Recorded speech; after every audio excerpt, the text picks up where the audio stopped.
Hello, welcome. आपका मेरे channel छोटी सी यात्रा पर स्वागत है। तो आज हमारी छोटी सी यात्रा शुरू होती है मैसूरी के लिए। और तो हम दिन को 2:30 बजे 2:30 में निकल पड़े मैसूरी के लिए। जो देहरादून से मैसूरी की जो दूरी है वो 35 किलोमीटर की है और जो ऊंचाई है 5100 फीट की है। और तो यह सबसे पहले ये शिव जी का मंदिर है। तो हम जो मैसूरी जाने के रास्ते पड़ता है तो हम यहाँ रुक गए। हमने मंदिर में एंटर किया और यहाँ पर उनके दर्शन किए। माना जाता है मैसूरी जाते वक्त जो भी यहाँ पे रुकते हैं और उनके दर्शन करते हैं और उनसे आशीर्वाद लेते हैं, उनकी सारी मनोकामनाएं पूर्ण होती है। तो हमने भी उनसे आशीर्वाद लिए ताकि हमारा जो आगे का सफ़र वो मंगलमय हो। तो मैं आपको जूम करके दिखाने की कोशिश कर रही हूँ।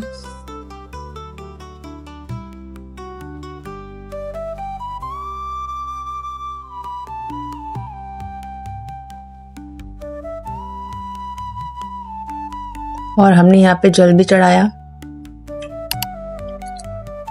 और फिर हम निकल पड़े अपनी मंजिल की तरफ। और ये आप देख सकते हैं, ये जो घाटियां हैं जो मैसूरी के रास्ते पर पड़ती है, ये चारों तरफ एक सुंदर घाटियां हैं और चारों तरफ से ओस से ढकी हुई है अभी।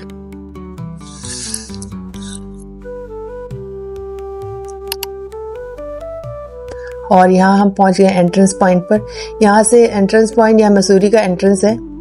ये पूरा रास्ता हमारा बहुत ही लंबा रहा है, पर मैं आपको पूरा रास्ता का वीडियो नहीं दिखा सकती क्योंकि इससे व्लॉग मेरा बड़ा हो जाएगा। तो मैंने इसको शॉर्ट करके दिखाया है। तो जब हम यहाँ पहुँचे तो उस समय वक्त हो रहा था 4:30। तो हम पहुँच गए यहाँ पर। यहाँ से एंट्रेंस होती है मैसूरी की।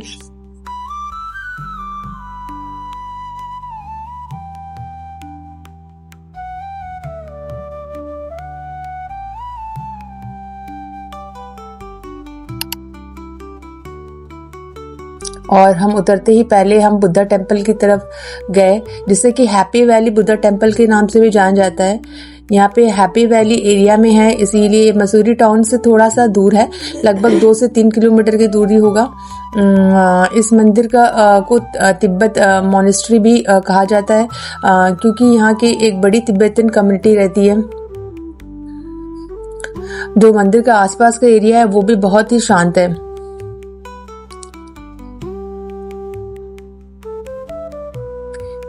ये आप देख सकते हैं।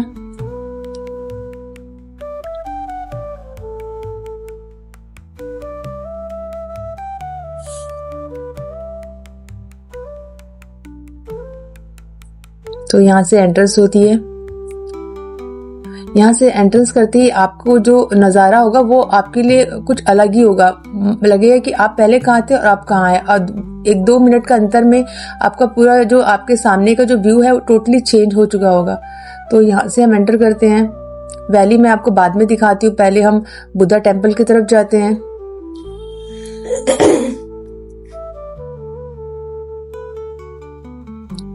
यहाँ पे गौतम बुद्धा की एक प्रतिमा रखी हुई है, पर यहाँ पे कैमरा लेके जाना अलाउ नहीं है। इन्होंने हमें कैमरा लेके जाने के लिए मना कर दिया।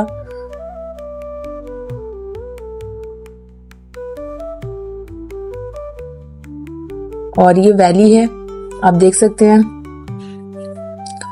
यहाँ से आपको मैसूरी और जो दून वैली का एक जबरदस्त पैनोरामिक्स व्यू है वो देखने को मिलेगा।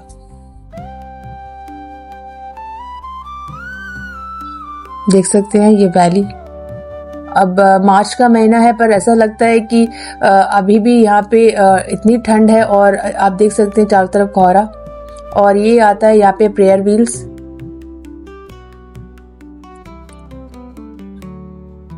और इन प्रेयर व्हील जो है इसमें मंत्र लिखे होते हैं। कहा जाता है कि इन व्हीलों को अगर आप सारे व्हीलों को घुमाते हैं और कोई विश मांगते हैं तो पूरी होती। तो मैंने सारे के सारे व्हील पूरे शिद्दत के साथ घुमाए हैं।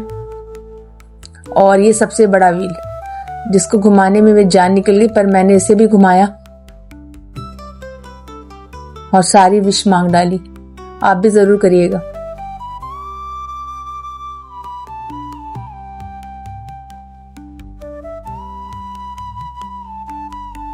और फिर हम यहाँ से बाहर की तरफ निकल पड़े।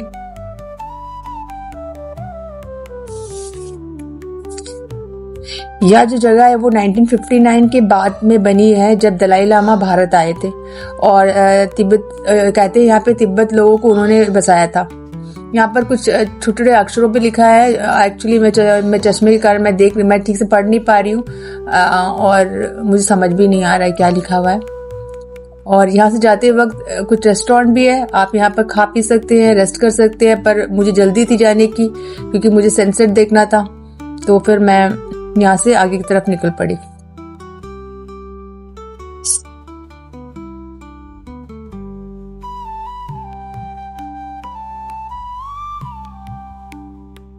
और इसके बाद हम चल पड़े दलाई लामा पॉइंट की तरफ। यहाँ देखिए ये जो रास्ता है ये जाता है दलाई लामा पॉइंट की तरफ, तो हम यहाँ से ऊपर की तरफ चल पड़े।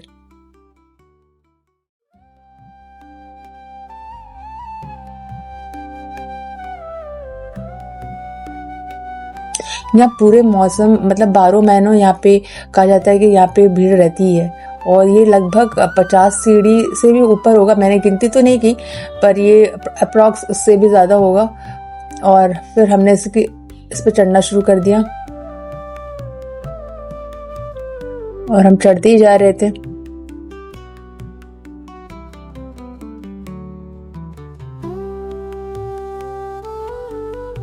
और देख सकते हैं सनसेट का व्यू।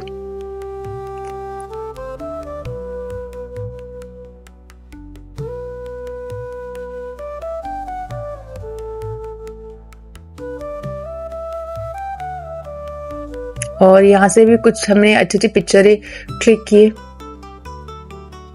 और आप देख सकते हैं कलरफुल प्रेयर फ्लैग्स, इसकी भी बहुत मान्यता है।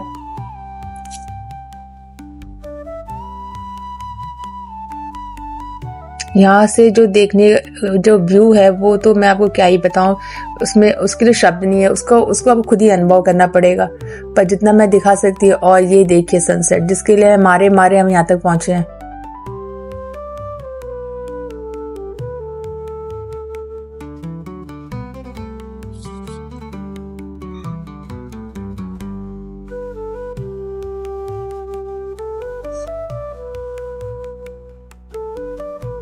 और ये है एंट्री पॉइंट। यहाँ शुरू होता है, यहाँ पे ये वैली। तो देखते हैं मेरा मुंह खुला का खुला ही रह गया।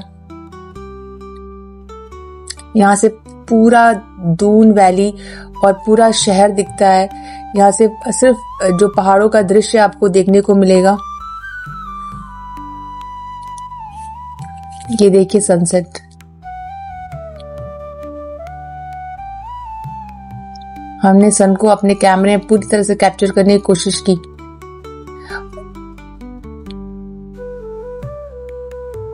देख सकते हैं आप यहाँ का व्यू। जो लोग बहुत शांत नेचर के हैं और जिनको इतिहास में बहुत रुचि है और जो महसूस करना चाहते हैं, उनके लिए इस जगह बहुत ही काम की है। और देखिए यहाँ से मैंने पहाड़ को या देखिए यहाँ पे कैंप भी लगे हुए, मैंने कैप्चर करने की कोशिश की। नीचे का एरिया है जिसे मैं कैप्चर करने की कोशिश कर रही हूँ। और फिर अचानक से बूंदाबांदी शुरू हो गई और हम नीचे की तरफ जाने लगे।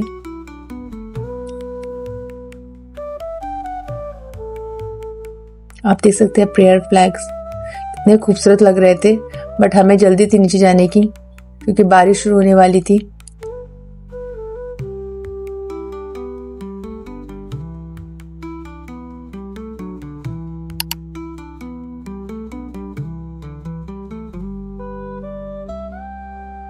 और हम पहुंच गए मॉल रोड पर।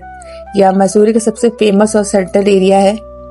यह रोड लाइब्रेरी चौक से लेकर पिक्चर पैलेस तक जाती है और दोनों तरफ से ही एंट्री पॉइंट है।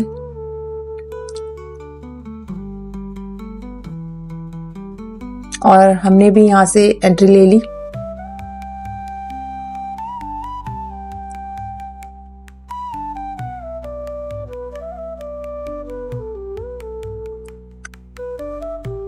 और यहाँ देखिए शॉप, या दोनों तरफ शॉप है।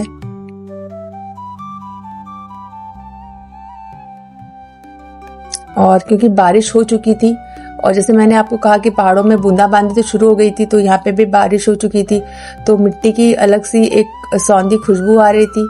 हवा बहुत ठंड था और यहाँ पे घूमने का अलग ही मज़ा आ रहा था और मैं चलती जा रही थी।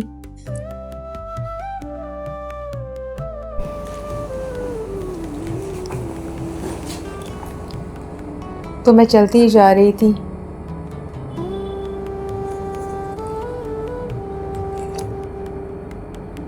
यहाँ से दृश्य देखिए नीचे का, जो कि बहुत ही खूबसूरत दिख रहा है। मॉल रोड पर चलना लगता है ये सफ़र ने एक अनुभव है, जहाँ शहर के तेज रफ्तार से दूर को छोड़ते हुए हम ऐसा लगता है कि मानो एक शांत जगह पर आ गए हो और जहाँ पे हमें भरपूर शांति मिल रही है।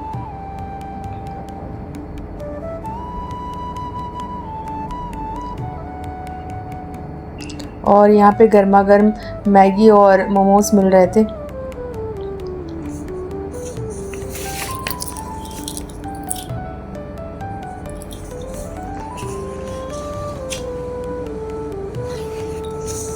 यहाँ पे आपको देखने को मिलेगा बहुत सारे हैंडीक्राफ्ट वर्क।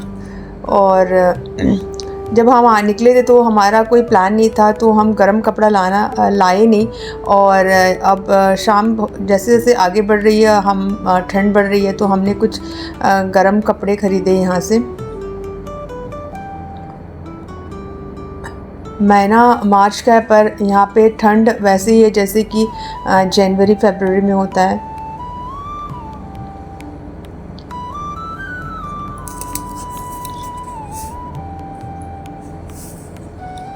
और ये कॉफ़ी शॉप, और फिर हम निकल गए आगे की तरफ और हमने गर्म कपड़े पहन लिए क्योंकि ठंड बढ़ती जा रही थी।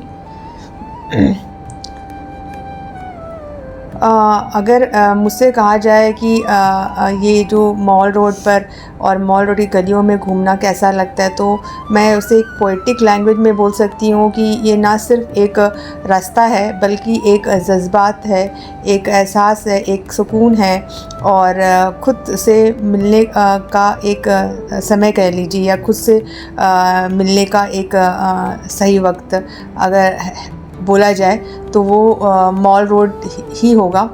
तो आप खुद से कब मिल सकते हो? जब आप यहाँ पे आओ, तो आपको यहाँ पे आना पड़ेगा, तभी आपको इस सौंदर्य का, इस सुंदरता का अनुभव कर पाएंगे। शाम का वक्त है, लाइट लग चुकी है और देखिए बत्ती जल रही है।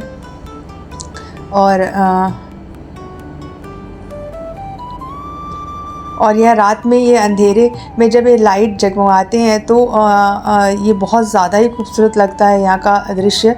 और यहाँ दूर तक ये बिछी हुई लाइट की एक माला जैसी है, जैसे मानो सितारे चमक रहे हैं। और जैसे जैसे शाम होता जाता है, ये जगह और ज़्यादा खूबसूरत होता जाता है।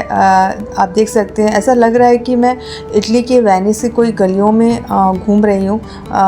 बिल्कुल नहीं लग रहा है कि मैं भारत के एक छोटे से शहर में घूम रही हूँ, बल्कि ऐसा ही लग रहा है जैसे कि मैं इटली के वेनिस की गलियों में घूम रही हूँ। और जैसे जैसे शाम होता जा रहा है और अंधेरा बढ़ता जा रहा है और यहाँ की खूबसूरती और बढ़ती जा रही है।